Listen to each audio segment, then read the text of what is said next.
చూసుకుందాము. సామెతలు 11వ అధ్యాయము 24-25 వచనాలు చదువు. వెదజల్లి అభివృద్ధి పొందువారు కలరు, తగిన దానికన్నా తక్కువ ఇచ్చి లేమికి వచ్చువారు కలరు, ఔదార్యము గలవారు పుష్టి నొందుదురు, నీళ్లు పోయే వారికి నీళ్లు పోయబడును. ఇక్కడ మనం చూసుకున్నట్లయితే వెదజల్లి అభివృద్ధి పొందువారు కలరు అంటే, మరి వెదజల్లి అంటే ఇవ్వడము, ఇచ్చి మరి ఆశీర్వాదాలు పొందుకున్న వారు ఉన్నారు.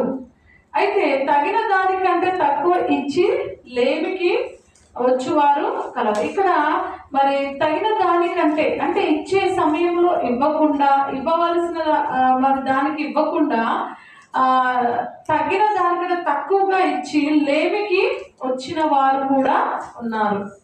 సామెతలు మరి భక్తుడైన సొలొమోను తన మరి అనుభవపూర్తిగా జ్ఞానముతో ఈ మాటలు రాశాడు. ఔదార్యం గలవారు పుష్టి నొందుదురు, నీళ్లు పోయేవారికి నీళ్లు పోయబడును. అంటే ఇక్కడ మనం చూసుకుంటే మరి ఎంత మరి లోతైన మాటలు మరి ఇందులో ఉన్నాయి. మరి అదే సామెతలు 22:9 వచనాన్ని ఒకసారి చూసుకుంటే, దయాదృష్టి గలవాడు తన ఆహారంలో కొంత దరిద్రునికి ఇచ్చును, అట్టివాడు దీవెన నొందును. నీళ్లు పోయే వారికి నీళ్లు పోయబడును అంటే అక్కడ నీళ్లు కూడా ఇవ్వలేని అటువంటి కఠినమైన హృదయం ఉందేమో కదా. కొన్నిసార్లు నిజంగా వారు మరి అడుక్కునే వాళ్ళు కాకపోయినా వేరే ఊరు నుండి మరి ఊరికి ప్రయాణం వచ్చి కొంచెం నీళ్లు దాహమై నీళ్ళు అడిగితే కూడా ఇవ్వని పరిస్థితిలో చాలా మంది ఉన్నారు కదా. చాలా మంది చూడటానికి మరి మిద్దెలు మేడలు అన్నీ ఉన్నాయి, కానీ వారికి దయ అనేది లేదు కదా. దేవుడు వారికి సమృద్ధిగా ఇచ్చాడు, దేవుడు వారిని అభివృద్ధి పరిచారు, కానీ వారు నీళ్లు కూడా ఇవ్వలేని పరిస్థితిలో ఉన్నారు. అంటే అటువంటి కఠినమైన హృదయం కలిగి ఉన్నారు. అందుకే ఏమో నీళ్లు పోయే వారికి నీళ్లు పోయబడు, ఇచ్చిన వారికి ఇవ్వబడును. అంతే కదా, ఇస్తే ఇస్తారు. అయితే నీకు ఇస్తే మరి నాకేంటి అని అంటే అది కూడా మనం చూసుకున్నాము, దేవుడు ఏ విధంగా ఇస్తాడు. అయితే ఇక్కడ ఏమంటున్నాడు, దయాదృష్టి గలవాడు తన ఆహారంలో కొంత దరిద్రునికి ఇచ్చును. మరి నిజంగా మరి నేనేదో అప్పటి వరకే తింటున్నాను, నేను అప్పటి వరకే ఉంటున్నాను, నాకే లేదు, మరి నేనే విధంగా ఇవ్వగలను అని మనం అనుకుంటామేమో చాలాసార్లు. కానీ ఇక్కడ ఎప్పుడైతే నీకు దయ అనే మనసు కలిగి నువ్వు ఉంటావో అప్పుడు నీ ఆహారంలో కొంత నువ్వు దరిద్రుడికి అంటే నీకన్నా మరి దిగజారిపోయిన స్థితిలో ఉన్న వారికి నువ్వు ఇవ్వగలవు. అట్టివాడు దీవెన నొందును. అటువంటి మరి దయ నువ్వు కలిగి ఉంటే నువ్వు ఆశీర్వదింపబడతావు, దీవెనలు వస్తాయి. మనం చూసుకుంటే మరి నిజంగా సారెపతు విధవరాలు తనకు ఆ రోజు మట్టికే, ఆ పూటకు మట్టికే తనకు మరి ఆహారం తన కుమారుడికి రొట్టె చేసుకుందాం అన్నప్పుడు అక్కడ మనం చూసుకుంటే ఆ ప్రవక్త అడిగినప్పుడు తను అక్కడ మరి కఠినంగా ఉండొచ్చు, కానీ ఆమె దయ కలిగిన మరి స్త్రీగా మనము చూడొచ్చు ఆ విధవరాలు. అందుకనే ఆ 3.5 సంవత్సరాలు ఆ స్త్రీ తన కుమారుడు అద్భుతంగా పోషింపబడ్డారు. ఎందుకు అనంటే ఆమె దయ కలిగి సేవకునికి ఆహారం పెట్టడం వల్ల తను మరి అంతటా కరువు ఉంది, కానీ ఆ స్త్రీకి కరువు లేదు. ఆ పిండిలో మరి ఆ బుడ్డిలో నూనె అయిపోలేదు, ఆ తొట్టిలో పిండి అయిపోలేదు. అటువంటి అంటే కొంచెం దయ కలిగి ఉన్నప్పుడు మనము దయ పొందిన వారంగా ఉంటాము. మలాకి మరి 3:10 వచనాన్ని ఒకసారి చూడమ్మా. 3వ అధ్యాయం 10వ వచనం మనకందరికీ తెలిసిన మాటే కదా. చదువు. నా మందిరములో ఆహారం వండునట్లు 10వ భాగం అంతయు మీరు నా మందిరపు నిధిలోనికి తీసుకొని రండి.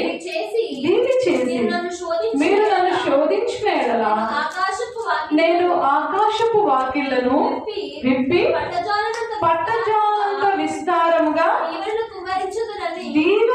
కుమ్మరించదనని సైన్యములకు అధిపతి యెహోవా సెలవిచ్చుచున్నాడు. ఇక్కడ మనం చూస్తున్నట్లయితే నా మందిరంలో ఆహారం ఉండునట్లుగా కదా, నా సన్నిధానంలో ఆహారం ఉండునట్లుగా. అంటే ఎందుకు అని అంటే మరి ఈ మందిరంలో ఉన్న ఆహారము ఇతరులు మరి వచ్చిన వారికి పెట్టే స్థితిలో మరి మందిరం ఉండాలి కదా. ఇతరులు మాకు సహాయం చేయండి అని వచ్చినప్పుడు మన మందిర నిధిలో నుండి, దేవుని మందిర నిధిలో నుండి మనం వారికి సహాయం చేసే స్థితిలో ఉండాలి అని ఇక్కడ మనం చూడవచ్చు. అయితే 10వ భాగం అంతయు మీరు నా మందిరపు నిధిలోనికి తీసుకొని రండి, దీన్ని చేసి మీరు నన్ను శోధించిన ఎడల నేను ఆకాశపు వాకిళ్లను విప్పి పట్టజాలంత విస్తారంగా దీవెనలు కుమ్మరిస్తాను అంటున్నాడు.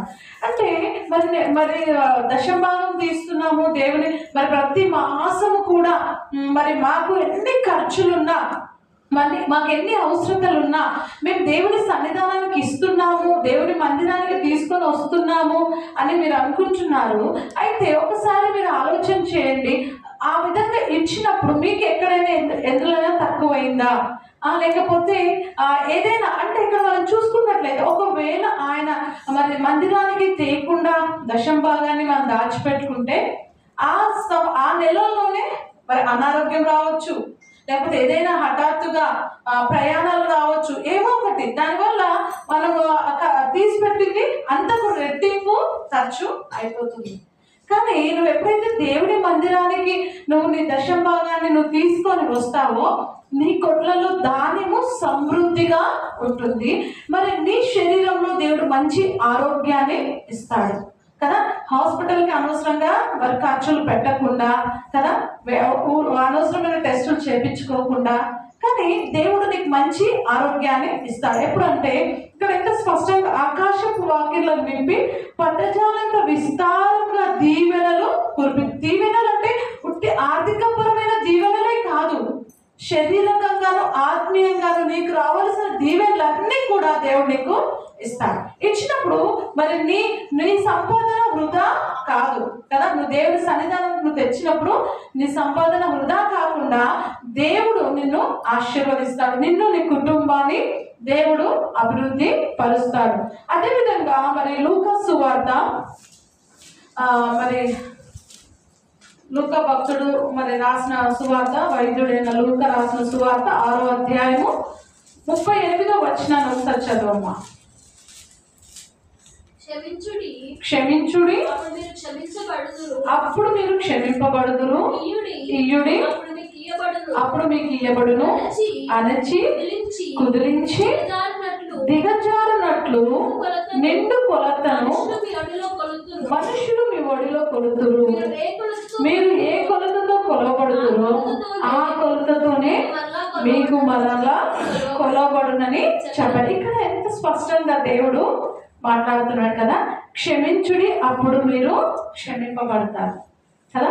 క్షమాపణ లేకుండా మరి శత్రువు వచ్చినప్పుడు మనమంట తనకు మరి ఆహారం నీళ్ళిస్తే తల మీద నిప్పులు కుప్పగా పోసినట్టుగా ఉంటుంది అని వాక్యంలో ఉంది. అంటే ఎంతటి వారినైనా మనము క్షమించాలి. క్షమించుడి అప్పుడు మీరు క్షమింపబడుదురు, ఇయ్యుడి అప్పుడు మీకు ఇయ్యబడును కదా. మరి ఇయ్యుడి అని అంటే దేవుని పరిచర్యకు మనము ఇచ్చేవారిగా, దేవుని మరి మందిరపు నిధిలోనికి మనం ఇచ్చేవారిగా ఉండాలి. అయితే ఏమంటున్నాడంటే అప్పుడు మీకు ఇయ్యబడును, అణచి కుదిరించి దిగజారునట్లుగా నిండు కొలతను మనుషులు మీ ఒడిలో కొలుతురు. నువ్వు ఎప్పుడైతే ఇస్తావో ఏ విధంగా ఉంటుందంట, మనం ఒక కొలత తీసుకుంటే మనము బియ్యం కడగడానికి మనం బియ్యము డబ్బల నుండి బియ్యం తీసుకున్నప్పుడు ఏం చేస్తాం, ఫుల్గా ఇట్లా బియ్యము పెద్దవాళ్ళు ఏమంటారంటే ఆ బియ్యం ఇట్లా ఫుల్గా ఉండి ఇట్లా కింద పడేటట్టుగా కొలవాలంట. అంటే అటువంటి కొలతతో మనుషులు మీ ఒడిలో కొలుతురు. ఎప్పుడు అంటే మీరు ఇచ్చినప్పుడు. అయితే ఇక్కడ ఏమంటున్నాడంటే నిండు కొలతతో మనుషులు మీ ఒడిలో కొలుతురు, మీరు ఏ కొలతతో కొలవబడుతురో ఆ కొలతతోనే మీకును మరలా కొలవబడును. ఒకసారి మనం గమనిద్దాం, ఇచ్చేటప్పుడు సనుగు కొనక బలవంతంగా కాకుండా ప్రేమపూర్వకంగా మనము దేవుని పరిచర్యకు కానీ దేవుని సన్నిధానానికి కానీ లేకపోతే ఇతరులకు కానీ ఇచ్చేటప్పుడు కదా, మనము సంతోషంగా ఇవ్వాలి. అది కూడా చూద్దాము. మరి చివరిగా 2 కొరింథీ 9వ అధ్యాయము 6 నుండి చదవమ్మా. కొంచెంగా విత్తువాడు కొంచెంగా పంట కోయును, సమృద్ధిగా విత్తువాడు సమృద్ధిగా పంట కోయును అని ఈ విషయమే చెప్పవచ్చును. సను కొనకయు బలవంతంగా కాకయు ప్రతి వాడును తన హృదయంలో నిశ్చయించిన కొలది ఇయ్యవలెను. ఇక్కడ మనం చూసుకున్నట్లయితే కొంచెంగా విత్తువాడు కొంచెంగా పంట కోయును, సమృద్ధిగా విత్తువాడు సమృద్ధిగా పంట కోయును. ఇక్కడ అంటే సమృద్ధి అంటే దీవెనలతో కూడిన పంటను మీరు కోస్తారు అని ఇక్కడ వాక్యంలో స్పష్టంగా వ్రాయబడి ఉంది. అయితే ఇక్కడ మనం చూసుకున్నట్లయితే మరి అదేవిధంగా సనుకొనకయు మనకి ఏ కొదువ కూడా ఉండకుండా సమృద్ధి మనకు కలుగుతుంది. మరియు అన్నిటి ఎల్లప్పుడూ మీలో మీరు సర్వ సమృద్ధి కలవారై ఉత్తమమైన ప్రతి కార్యము చేయుటకు దేవుడు మీ ఎడల సమస్త విధములైన కృపను విస్తరింప చేయగలడు. ఇందు విషయమై అతడు వెదజల్లి దరిద్రులకు ఇచ్చెను, అతని నీతి నిరంతరము నిలుచును అని వ్రాయబడినది. విత్తువానికి విత్తనమును విత్తుటకు ఆహారమును దయచేయు దేవుడు మీకు విత్తనమును దయచేసి విస్తరింపజేసి మీ ప్రతి విషయంలో పూర్ణ దౌర్య భాగ్యం గలవారున్నట్లుగా మీ నీతి ఫలములు సమృద్ధిగా వృద్ధి పొందించును. ఇది ఔదార్యం వలన మా ద్వారా దేవునికి కృతజ్ఞతాస్తుతులు చెల్లింపబడును. ఏ విధంగా మనం ఇవ్వాలంటే ఉత్సాహముగా, ప్రేమతో, మరి ఉత్సాహంగా ఇచ్చినప్పుడు ప్రేమతో దేవుడు మీ ప్రతి అవసరతను తీరుస్తాడు. నిజంగా కృతజ్ఞత కలిగిన వారముగా మనము ఉండాలి కదా. ఇదే కాలము మరి కృతజ్ఞత కలిగిన వారంగా మనం ఉండాలి అని దేవుడు మరి మాట్లాడుతున్నాడు. ఎట్లా ఉండాలంట? వెదజల్లి అభివృద్ధి పొందేవారిగా ఉండాలి. మేము ఇస్తున్నాము మాకేంటి అని అంటే, నువ్వు వెదజల్లుతున్నావు, తగిన కాలం అందు దేవుడు నీకు అభివృద్ధిని కలిగిస్తాడు కదా. ఇప్పుడు ఒక విత్తనం నువ్వు విత్తినప్పుడు అది భూమిలో చనిపోయి అది మొలిస్తేనే అది టైం పడుతుంది కదా. టైం పడుతుందా? కనీసం ఒక వారం రోజులు, చిన్న అయితే 10 రోజులు, పెద్ద వృక్షాలు అయితే అది అంటే ఒక మామిడి చెట్టు కానీ లేకపోతే ఇంకేదైనా పండ్ల చెట్టు పెడితే అది 2-3 నెలల తర్వాత కానీ చిన్న మొక్కగా పైకి వస్తుంది. అంటే నువ్వు ఎప్పుడైతే వెదజల్లుతావో, ఎప్పుడైతే దేవుని పరిచయం కానీ లేకపోతే మరి ప్రజలకు ఎవరికైతే మరి సమస్యల్లో ఉంటున్నారో, లేకపోతే ఎవరికైతే మనం అనేక సార్లు నిజంగా ప్రేమసం ఫౌండేషన్ ద్వారా కూడా మనం కూడా అనేక ప్రాంతాలు వెళ్తున్నాం. అక్కడ ఉన్న వారిని చూసి మన వంతు మనము సహాయం చేస్తున్నాం. దానికి తగిన ప్రతిఫలాన్ని దేవుడు ఇస్తానని ఖచ్చితంగా చెప్తున్నాడు. వెదజల్లి అభివృద్ధి పొందేవారిగా మనము ఉండాలి. మనము ఎప్పుడు మరి ఇక్కడ మనం చూసుకున్నట్లయితే మనం ఇచ్చేవారిగా ఉంటే దేవుడు మనల్ని ఇంకా ఎక్కువగా ఆశీర్వదిస్తాడు. దేవుడి మాటలు మన వినికిడిలో దీవించునుగాక. ధారాళంగా ఇచ్చేవారిగా మనము ఉందుముగాక. దేవుడు అట్టి మనస్సు మరి అందరికీ కూడా దయచేయునుగాక. దేవుడి మాటలు మన వినికిడిలో దీవించి ఆశీర్వదించునుగాక. అందరం కూడా హృదయపూర్వకంగా ప్రార్థన చేస్తున్నాం. కళ్ళు మూసుకొని